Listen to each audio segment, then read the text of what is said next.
Answer you with Wike. I'm not saying Wike puts money, but listen.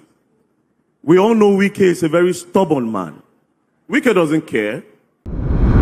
Hello my wonderful Gista, it has happened again, and what's going on? Wike and VDM is causing a serious earthquake in Nigeria, because VDM was recently invited in the NBA Nigeria Bar Association conference that's going on. Everyone was now asking, what's VDM doing in such kind of conference? Is he a lawyer? No. And some people say maybe because he keep on saying that he have lawyers like shooters. Although this small matter happened, this is what actually happened. Everyone was like arguing, VDM going to the National Bar Association conference. What does he have to offer? Is he a lawyer? So it happened that VDM was invited and he gave an astonishing speech, a speech that is shaking Nigeria down to the bone marrow. Everyone was like, wow. You can imagine the guts, the boldness, because VDM literally called Wike a stubborn man, and he was not hiding his mouth when he was saying it. That was where baffled me. He didn't just stop there. He made it clear that there is nothing like unknown gunmen in Nigeria. He mentioned that the military, the immigration, the custom, they are the unknown gunmen. Let's watch what he said.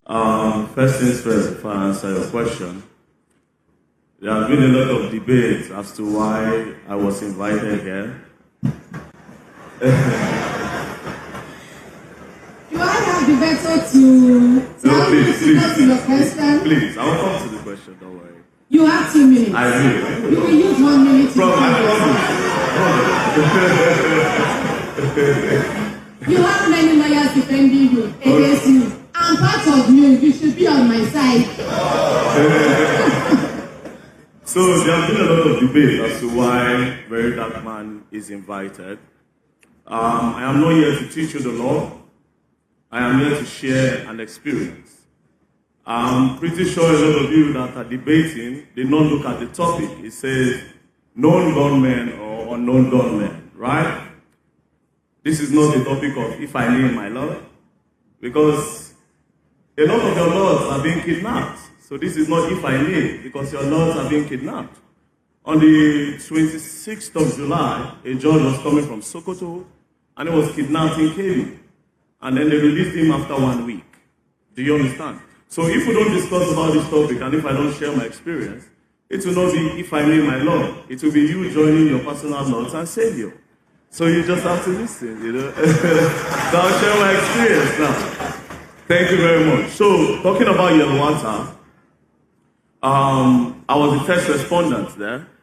When the killing happened, our conventional media, like AIT, NTA, and the rest, they have become lazy and they have become really scared. So they don't really cover what happens, the result of this insecurity, or rather the result of these known gunmen.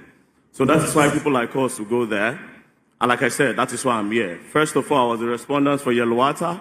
I was also the first respondent when they killed, that one is the military men that did it, when they killed some women in Lamurde. They shot them, they knelt down, they sprayed them the bullets. I went there. I was also the first respondent when, the police were there before I came, but I was like the first person of the media that came. The bomb blast that happened on Saturday, they detonated one at Monday Market in Boronu, Post Office Junction, and University of Maiduguri Teaching Hospital. I went there, I saw the people that were affected. Also, Angwan Rukuba in Jos, I also went there. Bokos, I also went there. I've seen people that have been affected by these unknown gunmen. I've seen blood, I've seen people burnt alive. So you just need to listen. Do you understand? Now, what happened in Yelwata is straight. I'll be straightforward. It was the Fulanis that attacked the people in Yelwata. Why? It was a retaliation for the Yelwata people. I think they killed the Fulani boy and his cow, and these people came back. Now, the thing that has been happening in Jos over the years, thousands of people have lost their life. Now, what has been happening is just simple. Farmers and herders clash. I've collected data, I've investigated. If the cows don't move, people don't die. If the cows don't move, people don't die. The Fulani people, you and I, when we see ourselves, we say, how are you doing? How is your family? They say, hello, how is your cow? How are the goats? You see, they value these things because this is their way of life. This is culture. This is their source of livelihood. Now, Benue is called the food basket of the nation, meaning farming is their source of income. Now, your own source of income is eating my source of income. There will be a problem. Do you understand? So when they cross, these guys are like, you are eating my crops. I can't survive when I can't farm. So yeah, I have to kill your cows, so you stop. But the Fulani guys are like, no, the cows are my brothers, so I'll come back and kill. Now, look at this part. If you notice, you go around in Nigeria, you see cows passing on our roads, and you'll be wondering why so much cows are going around and passing. You know why? It is money laundering. It's the government. It's money laundering. Let me tell you how. How much is a fat cow, a very big cow? It's sold at 2 million. You see an Aboki man going around, a Fulani man going around with 500 cows. That is 1 billion naira. That is money laundering. So instead of the government to tell these cows to stay inside, like in-house ranching, right? They won't, because it's their investment. And the Fulani man have told them that, see, these cows need to walk around so that their meat will be sweet. Or they have some sort of excuses that is giving them that, that reason to have their cows go around.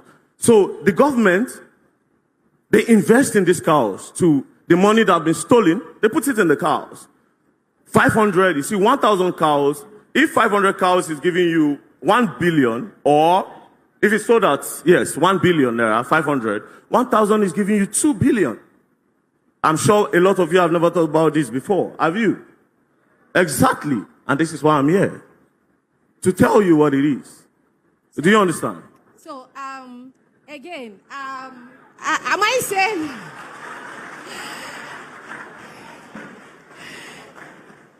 Do not take over the stage. Do not take over the stage.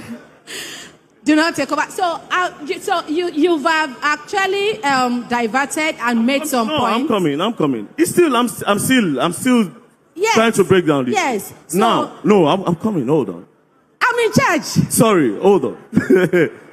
Okay, so I didn't want to cut you short. Okay. I mean, so the question was, do you think insecurity have been politicized? And you have been able to narrow down the issue of Benue State to economy, profit on the part of investors in cattle ranching.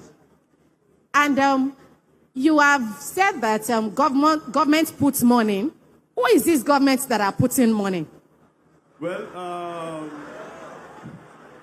no problem. No. I will answer. Don't worry. We are on the same side. The government that puts... A lot of these governors... See, okay, I will answer you with Wike. I'm not saying Wike puts money, but listen. We all know Wike is a very stubborn man. Wike doesn't care.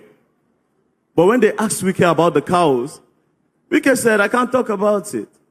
He knows the people that have invested in it. So you can bring Wike and ask him why. He said... Wike is not on this panel. On this bring him, invite him. No. This panel, of course, it's too late to bring Wike here. You mentioned government, but that's okay. You already told us who the government is, but so continue. Now,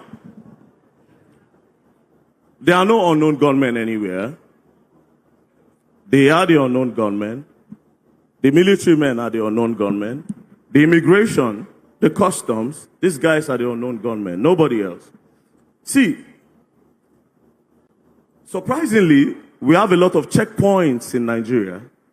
A lot of checkpoints, police checkpoints.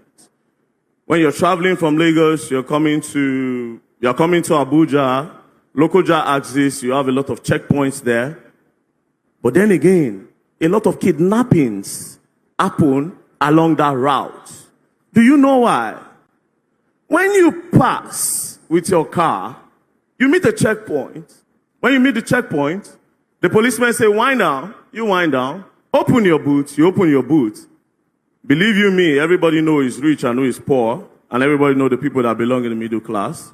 So when they look at you, okay, when you pass, they make those calls and say, the red Corolla, somebody is there that can pay.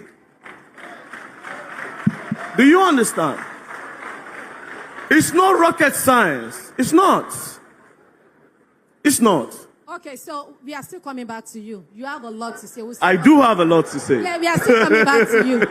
We are still coming back to you. Please hold your thoughts for a while so that, again, every other person will make their contribution.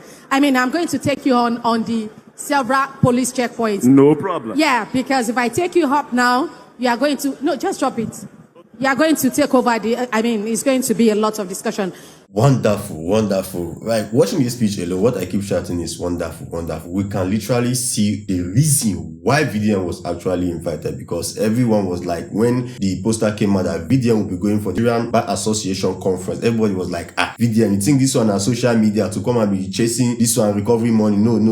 A lot of people were not really okay with it. To the extent some were saying that, I didn't pay school fee to come and watch it. No, it showed them that it took them through a thorough section, letting them know that this is not all about you in a court law order. This is more than it. It's not just, he's there to dish out some sense and life experience, because most of these things that are going on in Nigeria, he's literally involved. Not just that he's involved, he do appear to the scene. He made it know that this issue we are having in Nigeria in regards to this unknown government, that all those things are things that can be handled. Even these headsmen against villagers is things that can be handled. And he didn't just say it, this is the way it can be done, providing a ranch for these guys. So why are the government not doing it? Why is all these things not going on? That's the big question everyone is now asking. Because to be very honest, with this wonderful speech of VDM, this thing now will be saved in the memory lane of a lot of people. And I know, to be very frank, I know that the Nigeria Bar Association, they will never forget this particular conference, because whenever they are having a conference, most